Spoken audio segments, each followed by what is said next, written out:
Hi friends, ஒரு அருமையான பக்கோடா தான் இன்றைக்கி நம்ம பார்க்க போகிறோம். அதுக்கு முதல்ல 3 கப்பு கடலை மாவு, 1 கப்பு பச்சரிசி மாவு சேர்த்து தேவையான அளவு எண்ணெய், 2 குழிக்கரண்டி 3 குழிக்கரண்டி எண்ணெயை நல்லா சுடு பண்ணி சுட மாவில் ஊற்றி அப்படியே கலந்து எடுத்து வச்சிடணும். மாவை தனியாக மாவில் எல்லா பக்கம் படுற மாதிரி நல்லா பிணைஞ்சு எடுத்து வச்சுட்டு 25 ml தண்ணி, அதுக்கு மேலே தண்ணி ஊற்றக்கூடாது. தண்ணி கூடுனா பக்கோடாவை மெல்ல முடியாதுங்க.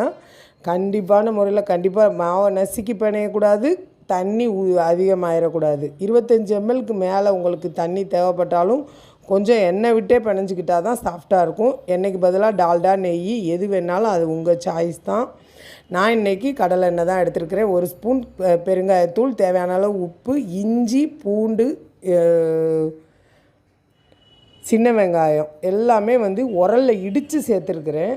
இந்த 25 ml தண்ணியில் இந்த உப்பு பெருங்காயத்தை நல்லா கரைச்சிக்கிட்டு அதுக்கப்புறமா இந்த இடித்து வச்சுருக்கிற எல்லாமே பச்சை மிளகா, மல்லி இலை, கருவேப்பிலை எல்லாமே போட்டு 1 ஸ்பூன் சோம்போட ஃப்ளேவர் ரொம்ப நல்லாயிருக்கும். அழுங்காமல் மாவை பிணைஞ்சு அப்படியே நுட்பமாக போட்டு எடுக்கிறப்ப அருமையான பக்கோடா வரும். கமன்னு போய் ஒரு டீயை போட்டுட்டு ஜம்முன்னு சாப்பிட்டு போயிட்டே இருக்க வேண்டியது தான். ட்ரை பண்ணி பார்த்துட்டு எப்படி இருந்துச்சுன்னு கமெண்ட்டில் சொல்லுங்கள். நெக்ஸ்ட் வீடியோவில் பார்க்கலாம். ஓகே, பாய்.